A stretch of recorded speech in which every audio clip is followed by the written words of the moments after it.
Joining me now, Democratic Representative Stacey Plaskett from the U.S. Virgin Islands. She's a member of multiple committees, including the Ways and Means and Oversight and Government Reform, and she served as an impeachment manager at the second impeachment trial of Donald Trump. I always say it's hard to keep track of how many trials there were. Representative Plaskett, thank you so much for appearing on the show this morning. Let's start right there with that second trial, which was directly in response to the insurrection.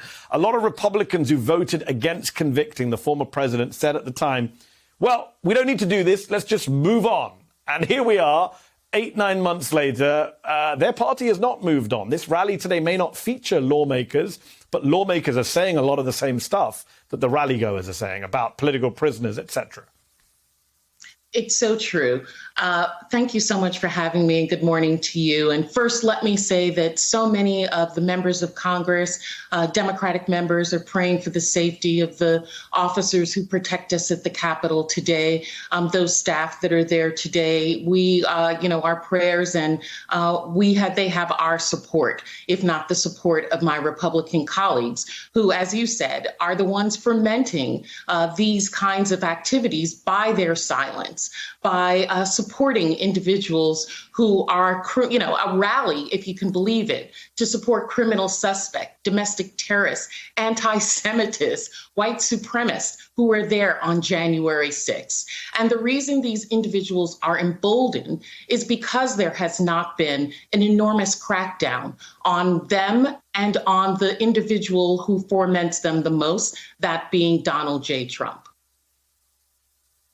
How much danger do you think the United States will be in if Donald Trump were to run again? Because right now he seems to be causing a fair deal of harm and chaos while playing his golf and sitting in his resort and his various hotels. What happens if he runs again and is formally in charge? Right now he's informally still running the party. He's formally in charge of one of America's two political parties, while fomenting insurrection, praising political prisoners, sending letters to the Secretary of State in Georgia saying he should be reinstated. I mean, I don't know if we as a country are quite prepared for that.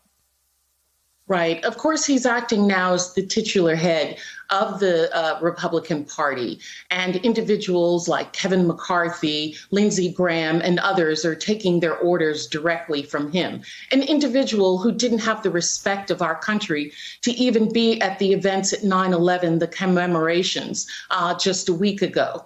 But this is someone who is running their party. If he does become their nominee for president in 2024, you can be assured that he will use that platform to continue to incite these individuals. But it's my hope that good Americans will once again come to the polls in the numbers that they did, in even greater numbers, despite voter suppression, despite the efforts of the Republican Party to keep the voices of Americans down, to stamp him and that party out once and for all. And hopefully from the ashes, a new Republican Party, an opposition party to mine, can arise that is focused, not necessarily in the same methods, but to the best interests of the American people.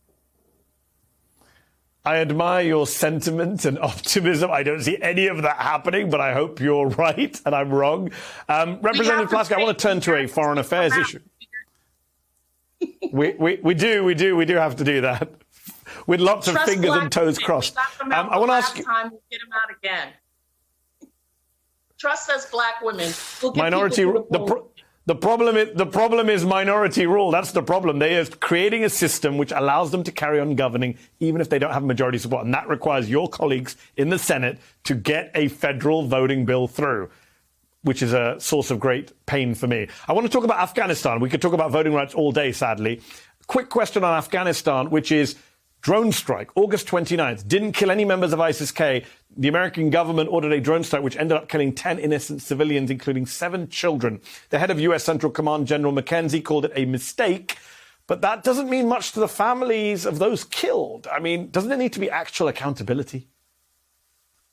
There does need to be accountability. And I heard you earlier with my good colleague, Madeleine Dean, discussing the fact that Congress does need to not just have oversight hearings over this exercise, but over the entire drone operations within our military and we can be assured that they're going to do that. But one of the things I want to point out is how wonderful it is that we are now in an administration who will openly be transparent and admit when they have made mistakes, who are willing to come to the American people and say that something went wrong and that they are going to correct it, as opposed to the previous administration under Donald Trump, who would not be willing to say that and continue to perpetuate lies.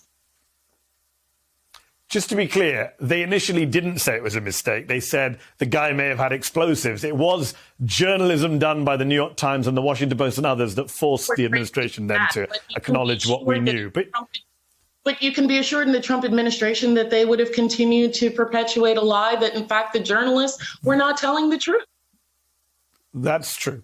That's true. But I think what we need to do, as you said earlier, and we'll end on this note of agreement, that there needs to be a congressional investigation of the drone program, of civilian casualties, whether it's a Republican or a Democratic president. Representative Stacey Plaskett of the U.S. Virgin Islands, thank you so much for your time this morning. Appreciate it. Thank you. You have a good one.